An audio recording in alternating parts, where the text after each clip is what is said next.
గణేశాయ నమః, గాయత్రీదేవి నమః. ముందుగా ప్రేక్షక వీక్షణ మహాశీలందరికీ కూడా నమస్కారం. ప్రజలు, రాజు, భార్య, శిష్యుడు వీరి పాపాలు ఎవరు అనుభవిస్తారు?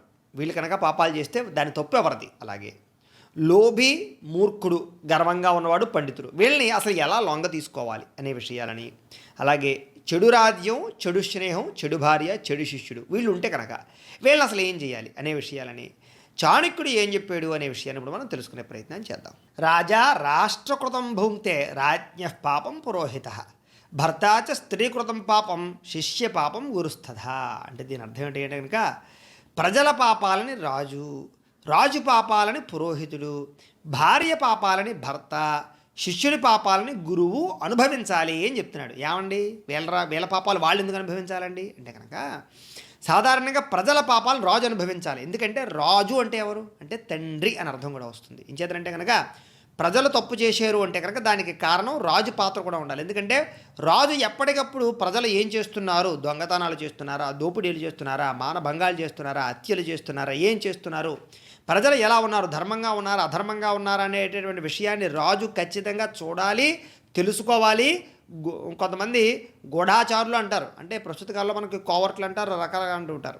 అంటే వాళ్ళు ఏం చేయాలంటే కనుక గూఢాచారులు వాళ్ళు ప్రజలు ఏం చేస్తున్నారనే విషయాన్ని గమనిస్తూ ఉండాలి.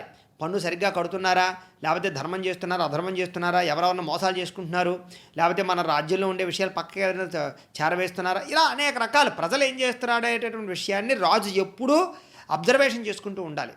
అంచేత ప్రజలను ఎప్పుడు పాలించేవాడు రాజు. కాబట్టి ప్రజలు ఒకవేళ తప్పు చేశారనుకోండి, అప్పుడు శిక్షిస్తూ, శిక్షల ద్వారా వాళ్ళు మళ్ళీ కంట్రోల్ చేస్తూ, వాళ్ళకి ధర్మాన్ని చెబుతూ, తప్పు చేసేటటువంటి వాడి యొక్క శిక్ష వేయడం వల్ల అనేక మంది తప్పులు చేయకుండా ఉంటారు. కాబట్టి తప్పు చేసిన వాడికి శిక్షిస్తూ ఉంటారు రాజులు. అంచేత ఏమిటి అంటే కనుక ఆ రకంగా ప్రజలు తప్పు చేయకుండా చూడవలసిన బాధ్యత రాజుదే. ఒకవేళ తప్పు చేశారనుకోండి ప్రజలు, దానికి కారణం రాజే అవుతాడు. ఎందుకంటే రాజు సరిగ్గా పరిపాలన చేయకపోవడం వల్ల, రాజు పట్టించుకోకపోవడం వల్ల, రాజు శ్రద్ధ పెట్టకపోవడం వల్లే ప్రజలు తప్పులు చేస్తూ ఉంటారు. అందుకనే కొంచెం పురాణ కథలు వింటూ ఉంటే రాజు ఏదైనా సత్యనారాయణ వ్రతం చేసి ఏదైనా ఫలితం పొందాడు అనుకోండి, ప్రజలందరి చేత చేయిస్తూ ఉంటాడు. మనం దత్త జయంతికి సంబంధించిన కథలో చెప్పుకున్నాం. దత్తాత్రేయ స్వామి వారికి సంబంధించిన కార్తవీర్యార్జునుడు ఏం చేశాడు, దత్తాత్రేయ స్వామి వారి యొక్క అనుగ్రహం పొంది అనఘావ్రతాన్ని దాన్ని కూడా అందరి చేత చేయించాడు. అలాగే ఏంటి అంటే కనుక చాలా ఉంటాయి పురాణ కథలు, ఎక్కడ తీసుకున్నా కూడా రాజుకి ఏదైనా లబ్ధి కలిగింది అంటే ప్రజల చేత చేయిస్తూ ఉంటాడు ఖచ్చితంగా. అంటే రాజు ఎప్పుడు కూడా ప్రజలని శిక్షిస్తాడు, రక్షిస్తాడు, ధర్మము యందు ఉంచుతాడు. వాడికి ఏదైనా సరే లబ్ధి పొందితే ఆ లబ్ధిని ప్రజలకు కూడా పంచుతూ ఉంటాడు. కాబట్టి రాజు తండ్రి లాంటి వాడు. కాబట్టి ప్రజలు నిజంగా తప్పు చేస్తే దాని పాపం రాజు అనుభవించాలి. అయితే దీన్ని బట్టి అర్థం అవ్వాల్సింది ఏంటి, ప్రస్తుత కాలంలో ఇప్పుడు కూడా వర్తిస్తుందా అంటే ఇప్పుడు కూడా వర్తిస్తుంది. నిజంగా ప్రజలు ఏదైనా కనుక తప్పులు చేసినా కూడా ప్రజలు నిజంగా దొంగ ఓట్లు వేసినా, ఇంకొకటి చేసినా వీటన్నిటికీ కూడా పరిపాలకుడే కారణం అవుతాడు. వాడు అవకాశాన్ని లూజునిచ్చాడు కాబట్టి, కఠినత్వంగా స్ట్రిక్ట్ చేయలేదు కాబట్టే కదా. అంచేత అనేక ప్రస్తుత కాలంలో పాలకులు ఇవన్నీ కూడా మన చేత చేయిస్తున్నారు, అవన్నీ వేరే విషయం. కానీ ఇందులో పరిపూర్ణులు అనుకోవడానికి లేదు, ప్రజల్ని అనుకోవడానికి లేదు. ఎందుకంటే కలిపురుష ప్రభావం చేత అందరూ కూడా కల్తీ అయిపోయారు. నిజంగా చెప్పాలంటే కనుక డబ్బులు ఇవ్వడం వాడిది తప్పు, డబ్బులు ఇచ్చుకోవడం మనది తప్పు. కానీ వాడు తప్పు చేస్తున్నాడు, మనం తప్పు చేస్తున్నాం కదా. డబ్బు ఇవ్వడం, ఓటుని డబ్బు పెట్టుకోవడం వాడి తప్పు, మరి తీసుకోవడం తప్పు కాదేమిటి? మనం ఏమైనా అమాయకులమా, తెలివి తక్కువ వాళ్ళమా, తింగరవాళ్ళమా, అన్నీ తెలుసు కదా మనకి. వాడు ఎందుకు డబ్బు ఇస్తున్నాడో, మళ్ళీ ఒక 2000 3000 ఇచ్చాడంటే తిరిగి దానికి 100 రెట్లు సంపాదించుకోవడానికి తెలుసు కూడా మనం డబ్బు తీసుకుని వాడికి ఓటు వేస్తున్నామంటే కనుక ఇక్కడ పాలకుడు ఒకటే దుర్మార్గుడు కాదు, మహానుభావుడు వాడు. ఎందుకంటే నిజంగా చెప్పాలంటే కనుక నగ్గుతామో నగ్గమో తెలియకుండా మనల్ని నమ్మి అంత డబ్బు ఖర్చు పెడుతున్నాడు వాడు, నిజంగా ఆస్తులు అమ్ముకుని.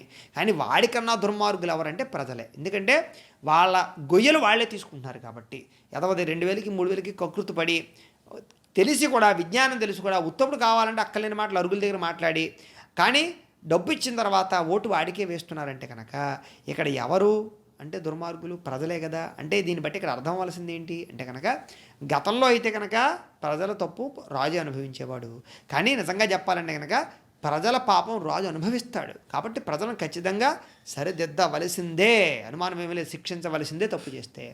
అలాగే రాజు పాపాలు ఎవరు అనుభవిస్తారు? మరి నిజంగా ప్రజల పాపాలు అనుకుంటే రాజు అనుభవిస్తాడు. మరి రాజు పాపాలు ఎవరు అనుభవిస్తారు అంటే పురోహితుడు అనుభవిస్తాడట. ఎందుకు అనుభవిస్తాడు అంటే పురోహితుడు చెప్పాలి. ఏం చెప్పాలి?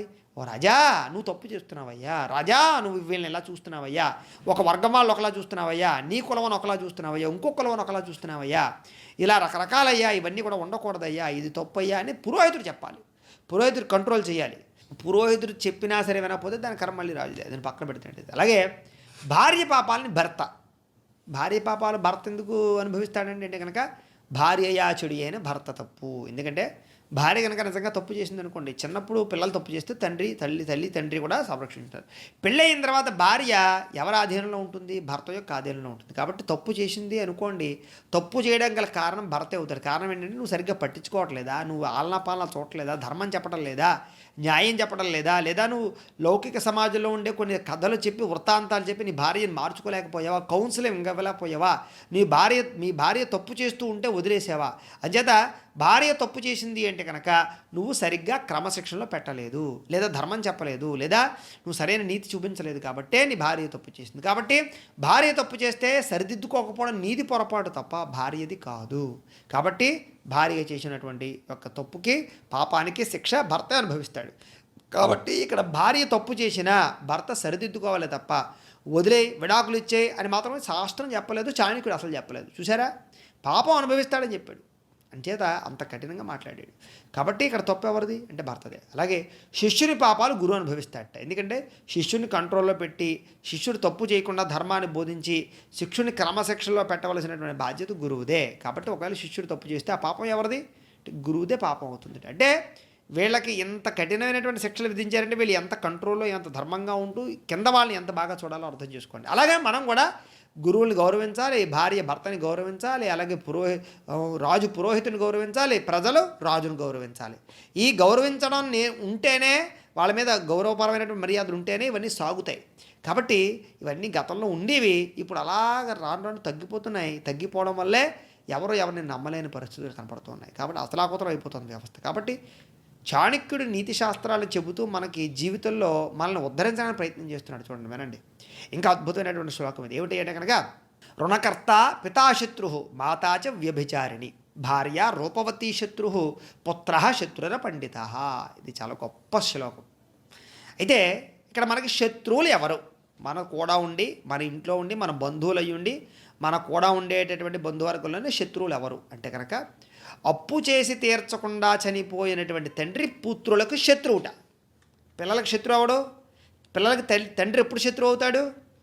తండ్రి ఎప్పుడు శత్రువు అవుతాడంటే అప్పులు చేసేసి, తాగేసి, తందనాలు ఆడేసి, ఇష్టం వచ్చిన జోదం ఆడేసి, వ్యభిచారాలకు ఖర్చు పెట్టేసి, రకరకాల డబ్బులు పాడు చేసేసి, అప్పులు చేసేసి చనిపోయాడు అనుకోండి, అప్పు ఎవరు తీర్చాలి? పిల్లలు తీర్చాలి. పిల్లలు తీర్చాలంటే కనుక నిజంగా కనుక తండ్రికి ఏదైనా ఆరోగ్యం బాగోక హాస్పిటల్లో ట్రీట్మెంట్ చేసుకుంటూ అప్పు చేస్తే తీర్చడం అనేటటువంటి బాధ్యత అవుతుంది తప్ప తండ్రి ఇష్టం వచ్చినట్టు తాగి తందనాలాడి లేదా జోదవాడి ఆ రకంగా అప్పు చేసినటువంటిది పిల్లలు తీర్చవలసిన అవసరం లేదు. తీర్చవలసిన అవసరం లేదు అంటే కనుక అప్పు ఎగ్గొట్టమని కాదు దీని అర్థం. అంటే అలాగా అటువంటి అప్పుని పిల్లలకి ఇవ్వకూడదు తండ్రి, అది ధర్మం కాదు. ఆ రకంగా అప్పు తీర్చకూడదు. పిల్లలు తీర్చవలసినటువంటి పరిస్థితులు మనం చేయకూడదు. లేదా మనం నిజంగానే ఏదో గుడి కట్టామో, బడి కట్టామో, లేకపోతే ఎవరికో ఆపదలు ఉంటే ఆదుకున్నామో, లేకపోతే కనుక ఏదైనా ఒక సత్కార్యక్రమం చేయడం వల్ల అప్పు అయింది అంటే అది వేరే విషయం. కానీ మన వల్ల మనం చేసినటువంటి తప్పుల వల్ల అప్పులు చేస్తే దానివల్ల పిల్లలకి శత్రువు అవుతాడు తండ్రి, ఖచ్చితంగా మిత్రుడు అవ్వడం చేత జీవితాంతం తిట్టుకుంటూ ఉంటాడు తండ్రిని. మా నాన్న పోతే పోయాడు కానీ 50 లక్షలు అప్పిచ్చిపోయాడు మాకు అని చెప్పేసి తండ్రి అనే పదం వినపడిన వెంటనే తిరుగుతూ ఉంటాడు. అంటే తండ్రికి ఎప్పుడు శత్రువు అవుతాడు పిల్లవాడు అంటే కనుక అప్పు చేయడం వల్ల అవుతాడు. కాబట్టి అప్పులు చేసి పిల్లలకి అప్పు ఇవ్వకూడదు. ఆస్తులు ఇచ్చినా ఇవ్వకపోయినా అప్పు ఇవ్వకూడదు, అది పెద్ద విషయం.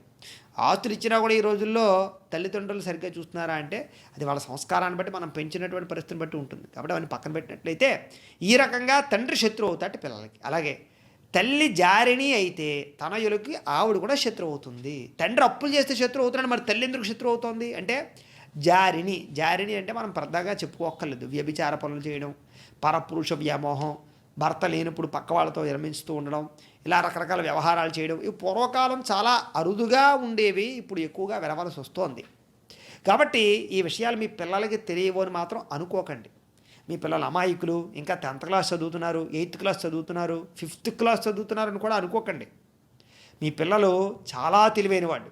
ఈ కాలం జనరేషను చాలా అద్భుతమైనటువంటి హైజీన్ జనరేషన్. బ్రహ్మాండమైన ఐక్యూ లెవెల్ ఉన్నవాళ్ళు.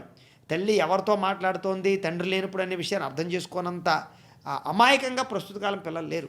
కాబట్టి చిన్నపిల్లలే కదా, వాళ్ళకి ఏం తెలుస్తుందిలే అని చెప్పేసి అంకులు వచ్చేయడు అని చెప్పేసి రకరకాల వ్యవహారాలు చేసి ఏంటి పిల్లలు ఎదురుండానే వ్యవహారాలు నడపడం, ఇవి ఎక్కువైపోతున్నాయి. కర్మ కొద్దీ మాలాంటి వాళ్ళకి ఎక్కువగా వినవలసి వస్తుంది ఇలాంటి వార్తలు. ఎందుకంటే జాతకాల గురించి వాటి గురించి ఫోన్లు చేసి మాకు ఎక్కువగా ఇలాంటి విషయాలు కూడా ఈ మధ్యకాలంలో, అందులోనూ స్త్రీలు బాగా ఎక్కువగాను ఈ విషయాల గురించి మాట్లాడడం, చర్చిస్తూ ఉండడం వింటూ ఉంటే కనుక ఒకసారి అనిపిస్తూ ఉంటుంది, ఏమిట్రా బాబు ఇలా తయారైపోయింది ప్రపంచం, ఈ చాణక్య నీతులు లాంటివి కనీసం వీళ్ళు ఏమైనా అర్థమవుతాయా మనం చెబితే అనేటటువంటి ఒక అనుమానం కూడా వస్తుంది. సరే, అవన్నీ పక్కన పెట్టినట్లయితే నిజంగా ఇవన్నీ చదివిన వాళ్ళైతే కనుక ఈ తప్పులు చేస్తారా అనేటటువంటి ఒక ధైర్యం కూడా వస్తుంది. కాబట్టి ఇలాంటివి చెప్పడానికి అసలు ప్రధాన కారణం కూడా అదే.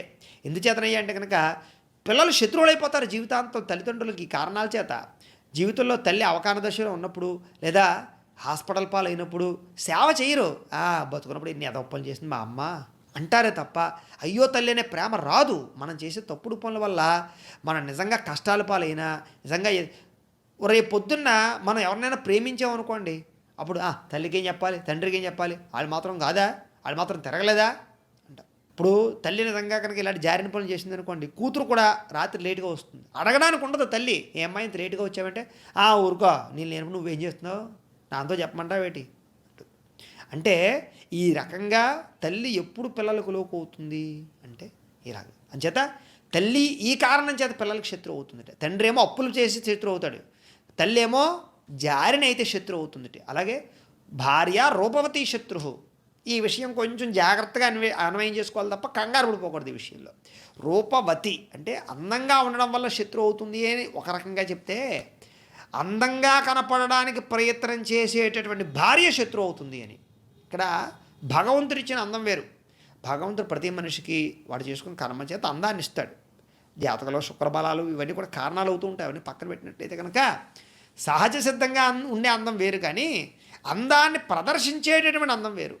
అంటే సింపుల్ లాజిక్, బ్యూటీ పార్లర్కి వెళ్ళి మేకప్లు కొట్టించుకుని లేదా ప్రస్తుత కాలంలో బట్టల విషయంలో కానీ శారీరక అవయవాలను ప్రదర్శించడం కోసం ప్రయత్నం చేస్తూ, భర్త ఉన్నా కూడా శారీరక అవయవాలను ప్రదర్శించడానికి ప్రయత్నం చేస్తూ, ఇలాగే ఉన్న అందాన్ని ఇంకా ఎక్కువగా ఏదో ప్రదర్శించడానికి. ఇప్పుడు భర్త ఉన్నాడు అనుకోండి, భర్తకు నిజంగా ఏదో పెళ్లి చూపులో చూస్తాడు, లేదా పెళ్ళికి చూస్తాడు, తర్వాత ఒక రోజు 2 రోజులు చూస్తాడు అందం. నిజంగా తర్వాత భర్త ఓ రోజు అందాన్ని చూస్తూ కూర్చుంటాడా, మేకప్ ఉంటేనే చూస్తాడా? ఇంట్లో మనం నిరంతరం మేకప్ వేసుకుంటున్నావా? భర్త చూడనటువంటి అవస్థ ఏదైనా ఉంటుందా? అంచేత భర్తకి 24 గంటలు అందంగా చూపించవలసిన పనేమీ లేదు. అందంగా లేకపోతే భర్త ఏమి మనల్ని విసర్జించేయడు. భార్యాభర్తల అనుబంధం అందానికి అసలు సంబంధం లేదు. గుణానికి సంబంధం, అనుబంధానికి సంబంధం, అనురాగానికి సంబంధం, ప్రేమకి సంబంధం, ఒకరికి అవసరానికి చాలా ఉంటాయి. భార్యాభర్తల సంబంధం చాలా విశేషం. అది అసలు ధర్మంతో ముడిపడి ఉంటుంది కానీ అంతంతో ముడిపడి ఉండదు. అది భార్యాభర్తల సంబంధం అవుతుంది. అది అంచేది ఏమిటి అంటే కనుక మరి ఇలాంటి స్త్రీ మేకప్ వేసుకోవాల్సిన పని ఏంటి? లేదా ఎందుకు అంత అలాంటి కొన్ని రకాల విచిత్రమైన బట్టలు వేసుకోవాల్సిన అవసరం? అంటే ఎవరికి అందాన్ని చూపించడానికి? అందం చూపించడం వల్ల ఏమవుతోంది అంటే భర్తకి శత్రువు అవుతోంది ఇక్కడ. అంచేత భార్య రూపవతి శత్రువు అంటే దీన్ని ఇలా అన్వయం చేసుకోవాలి తప్ప అందంగా ఉన్న ప్రతి భార్య భర్తకి శత్రువు అని అవుతుంది. ఎలాగంటే అందంగా ఉంటే ప్రతి ఒక్కడు ఆవిడ వంకే చూస్తాడు. బయటకు తీసుకెళ్ళి ఏ బండి మీద ప్రయాణం చేస్తున్నా, ఏ పార్కుకి వెళ్ళినా, ఏ సినిమా హాల్కి వెళ్ళినా, ఎక్కడికి వెళ్ళినా సరే నలుగురు చూస్తూ ఉంటారు. కాబట్టి ఈ అందం అనేటటువంటిది ఆమె స్త్రీ వాళ్ళ భార్యకు ఉండేటువంటి అందం వల్ల అందరూ దాన్ని చూడడం వల్ల ఏమవుతుంది అంటే కనుక ఇతనికి తెలియకుండా ఓ రకమైనటువంటి ఒక అంటే ఇన్సెక్యూరిటీ ఫీలింగ్ వచ్చి కొంచెం బాధ వచ్చి అది కొంచెం శత్రుత్వం వస్తుంది. అందం శత్రువు అవుతుంది. ఇక్కడ భార్య శత్రువు అవ్వదు. ఇంత అందంగా ఉంది ఏమో అందరూ చూస్తున్నారని. అంటే ఈ రకంగా భార్య శత్రువు అవుతుంది.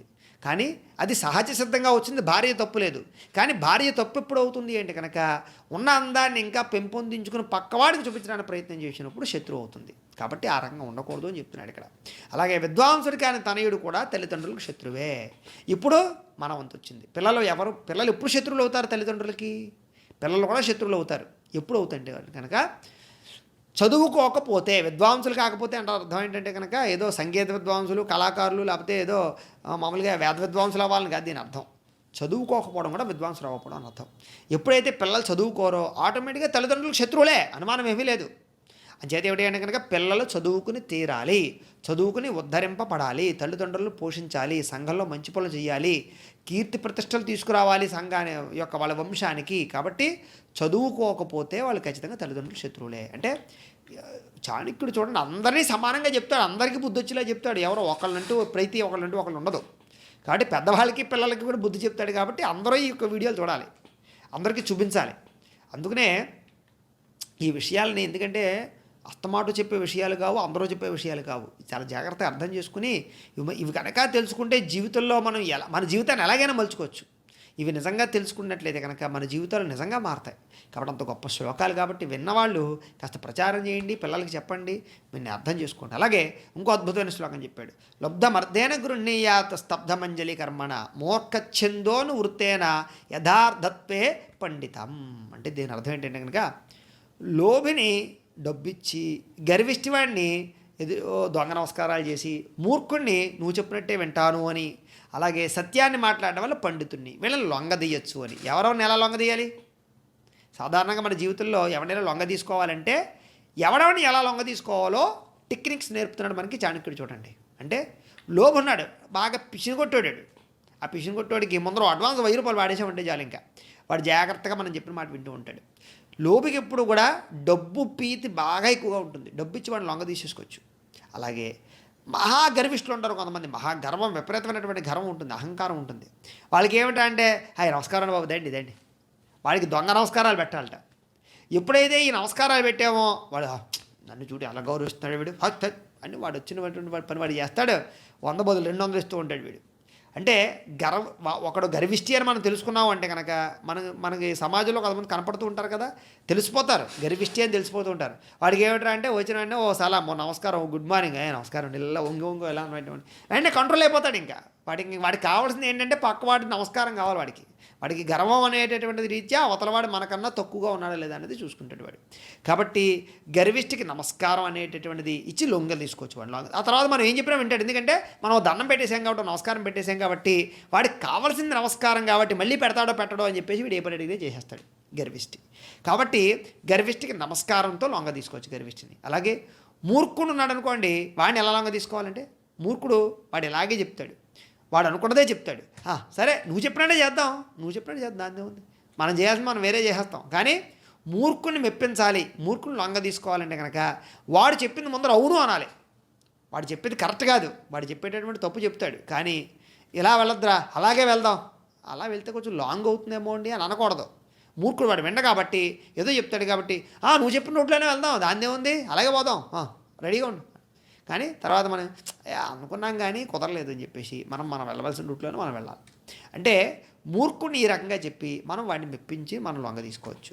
మరి పండితుడిని ఎలాగా అంటే, పండితుడు ఎప్పుడు సత్యం మాట్లాడేవాడికి లొంగుతాడు, అబద్ధాలు చెప్పేవాడికి లొంగడు. అంచేత పండితుడిని సత్యం మాట్లాడి లొంగ తీసుకోవచ్చు. ఎప్పుడైతే మనం సత్యం మాట్లాడేమో పండితుడు ఆటోమేటిక్గా వీడి నిజాయితీ పడ్డు కాబట్టి వీడి మనం ఏం చెప్తే చేయాలనుకుంటాడు పండితుడు. కాబట్టి ఈ రకంగా ఎవరిని ఎలా లొంగ తీసుకోవాలో చెప్పాడు చూడండి. అలాగే ఇది ఇంకా అద్భుతమైనటువంటి శ్లోకం, ఇది ఖచ్చితంగా వినండి, గుర్తుపెట్టుకోండి. వరన్న రాజ్యం నకురాజరాజ్యం, వరన్న మిత్రం నకుమిత్రమిత్రం, వరన్న శిష్యో నకు శిష్యో, వరన్న దార నకుదార దారాహ. అంటే దీని అర్థం ఏంటి అంటే కనుక, చెడ్డ రాజ్యం ఉండడం కన్నా అసలు రాజ్యం లేకుండా ఉండడమే మేలుట, చెడ్డ స్నేహితుడు ఉండడం కన్నా అసలు స్నేహితుడు లేకుండా ఉండడమే మేలుట, చెడ్డ శిష్యులు ఉండడం కన్నా అసలు శిష్యులు లేకుండా ఉండడమే మేలు, చెడ్డ భార్య ఉండడం కన్నా అసలు భార్య లేకుండా ఉండడమే మేలు అని చెప్తున్నాడు. ఎంత గొప్పగా చెప్పాడు చూడండి. కారణం ఏంటి, దీనికి కారణం ఏంటో మళ్ళీ ఇంకో శ్లోకంలో చెప్తాడు. ఈ శ్లోకాలు కూడా చాలా బాగుంటాయి వినడానికి. కురాజరాజ్యేన కుతః ప్రజాసుఖం, కుమిత్రమిత్రేణ కుతోస్మి నివృత్తి, కుదారదారైశ్చ కుతో గృహే రతి, కుశిష్య మధ్యాప యతః కుతో యశః. అంటే దీని అర్థం ఏంటి అంటే కనుక, చెడ్డరాజు పరిపాలించేటటువంటి రాజ్యంలో ప్రజలు సుఖపడరు కాబట్టి, నిజంగా కనుక రాజ్యం కనుక చెడ్డ రాజ్యం అనేటటువంటి ఉందనుకోండి, చెడ్డ రాజ్యం అంటే ఏంటి, రాజ్యం అంటే ఏంటి, చెడ్డ ప్రజలు ఉంటే చెడ్డ రాజ్యం అవుతుంది, మంచి ప్రజలు ఉంటే మంచి రాజ్యం అవుతుంది కదా. అంచేత అటువంటి చండాలమైన రాజ్యాన్ని పరిపాలించడం కన్నా అసలు రాజ్యం లేకపోతే సుఖంట. అంటే రాజ్యంలో ప్రజలందరూ దుర్మార్గులు, దుష్టులు అయ్యుండి, చెడ్డవాళ్ళు అయ్యుండి, నేరస్తులు అయ్యుండి, అలాంటి రాజ్యంలో రాజుకి ఆ రాజ్యం వేస్ట్, ఉపయోగం ఏం లేదు. దానివల్ల ఏంటి ప్రయోజనం, సుఖమే ఉండదు. దానివల్ల రాజు సుఖపడ్డా ప్రజలు సుఖపడరు. ఎప్పుడెప్పుడు ఎవరు దెబ్బలాడుకుంటారో ఎప్పుడెప్పుడు కొట్టి చచ్చిపోతారో తెలియదు. మనం ఇలాంటి రాజ్యాలు పోల్చుకోవాలంటే ఒక రాజ్యం మనం ఉదాహరణగా తీసుకోవచ్చు. ఏమిటది? మీకు అందరికీ తెలుసు, మనకి విరోధి దేశం, విరోధి రాజ్యం పాకిస్తాన్ కదా. వాళ్ళ దేశంలోనే వాళ్ళు బాంబులు వేసుకుంటారు, పక్క దేశంలోనే బాంబులు వేస్తారు. ఏమిటి ప్రయోజనం? అంటే దాంట్లో రాజకీయ ఏమైనా కీర్తి ఉందా? రాజకీయ ఏమైనా మర్యాద ఉందా? పక్క దేశం వాళ్ళు ఏమైనా గౌరవిస్తున్నారా? వాళ్ళ మత దేశస్తులు గౌరవిస్తున్నారా? ఎవరైనా డబ్బు ఇస్తున్నాడా, ఆదుకున్నాడా? వాళ్ళు దరిద్రాన్ని అనుభవిస్తున్నారు. అంటే ఈ మధ్యకాలంలో ఇంకా మనం చూసేదో కాస్త కూస్తో అప్పుడప్పుడు బుద్ధి తెచ్చుకుంటున్నారనుకోండి, అది పక్కన పెట్టినట్లయితే కనుక. అందుకనే పోలికలు కూడా మనకు భలే దొరుకుతాయి కొన్ని దేశాలు. సరే, అది పక్కన పెట్టినట్టయితే మోసగించే మిత్రుడి వల్ల సంతోషం కలుగుతుందా చెప్పండి? మోసం చేసే మిత్రుడు ఉండగానే లేకపోవడం ఏమన్నాడు? కారణం ఏంటి? మిత్రుడు అనే అర్థానికే, మిత్రుడు అంటే దాని అర్థం ప్రతిపదార్థం ఏమిటయ్యా అంటే కనుక నమ్మకం అని అర్థం. ఇంకా మోసం చేసేలా ఉంటే వాడి మిత్రుడు ఎలా అవుతాడండి? అలాంటి మిత్రుడు ఉంటే ఉపయోగం ఏంటి? అంటే ఆపద్ధర్మంలో నిజంగా ఎవరిని మనం సంపూర్తిగా నమ్ముతామంటే ఒకానొక సమయంలో భార్య కన్నా, పిల్లల కన్నా, తల్లిదండ్రుల కన్నా ఎక్కువగా నమ్ముతూ ఉంటాం ఒక్కొక్కసారి మన ఎవరిని? మిత్రులని. అంటే అంత స్థానం ఇస్తాం వాళ్ళకి. అలాంటి మోసం చేసేవాడు అనుకోండి, వాడి మిత్రుడు అవడవాడు. అంచేత మోసం చేసేటువంటి అసలు అలాంటి మిత్రుడు ఉండకుండా ఉండవే నయం, అసలు మిత్రులు లేకపోవడం నయం మోసం చేసేవాడు ఉంటే కనుక. అలాగే చెడ్డవారి వల్ల, చెడ్డబారి ఉండడం కన్నా అసలు ఉండకపోవడమే నయం. ఎందుకన్నాడంటే కనుక చెడ్డబారి ఉంది, నిరంతరం హింసిస్తూ, ఇంటికి వచ్చిన తర్వాత సుఖం లేకుండా చేస్తూ, అసలు దాంపత్య సుఖమే ఉండదు ఇంకా ఆవిడ వల్ల. ఇంట్లో ఎప్పుడు కూడా పేచి, చికాకులు, రకరకాల కేసులు, లేకపోతే కనుక సంఘంలో గౌరవం తీసేస్తూ ఉండడం, అరుపులు, కేకలు, రకరకాల అంటే పైశాచికత్వంగా మన మీద హింసిస్తోంది అనుకోండి భార్య. అలాంటి భార్య లేకపోవడమే నెయ్యంట. అలాగే మూర్ఖ శిష్యులు ఉండడం కన్నా లేకపోవడం నెయ్యం. అంటే దీనికి అర్థం ఏంటంటే, మూర్ఖ శిష్యులు ఉన్నారనుకోండి, ఆ గురువు వల్ల ఏమొస్తుంది? ఇప్పుడు ఒకడున్నాడు, శిష్యులు ఉన్నారు, ఓ తప్పు చేశాడు, లేకపోతే ఎవరినో ఏదో మోసం చేశాడు. ఎవర్రా నీ గురువు, ఎక్కడ చదువుకున్నారో నువ్వు అంటారా కదా. పలానా గురువుగారు శిష్యులండి ఇలాంటి తప్పు పనులు చేశారు అంటారా లేదా? అంటే శిష్యులు సరైనటువంటి వాళ్ళు కాకపోతే దానివల్ల గురువుకి అప్రతిష్ట. అంచేత అలాంటి శిష్యులు లేకపోతే, అసలు శిష్యులు లేకపోయినా నేను గురువు గారికి, కానీ ఇలాంటి శిష్యులు ఉండడం వల్ల మాత్రం ప్రయోజనం లేదట. అంటే వీటన్నిటి వల్ల ఏమిటయ్యా అంటే కనుక, ఇలాంటి వాళ్ళు ఉండడం కన్నా లేకపోవడం వల్ల చాలా ఆనందపడమని చెప్తున్నాడు ఇక్కడ చాణక్యుడు. చెడ్డ రాజ్యం ఉండడం కన్నా అసలు రాజ్యం లేకపోతే హ్యాపీగా ఉండు, ఆనందంగా ఉండు, సంతోషంగా ఉండు. అలాగే మోసగించే మిత్రులు లేకపోయినా, మోసగించే మిత్రులు ఉన్నారనుకోండి, అసలు మిత్రులు లేకపోయినా ఆనందంగా ఉండు, కానీ మోసం చేసే మిత్రులు మాత్రం నీకు మంచిది కాదు. అలాగే భార్య లేకపోయినా నష్టం లేదు, కానీ చెడ్డ భార్య మాత్రం ఉండకూడదు. అలాగే శిష్యులు లేకపోయినా పర్వాలేదు, కానీ మూర్ఖ శిష్యులు మాత్రం ఉండకూడదు. అంటే ఎంత గొప్పగా చెప్తున్నాడు చూడండి, ఎంత స్పష్టంగా.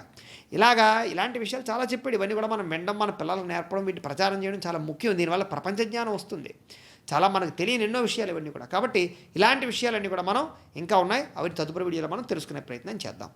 గోబ్రాహ్మణేభ్యః శుభమస్తు నిత్యం, లోకాః సమస్తాః సుఖినో భవంతు. స్వస్తి.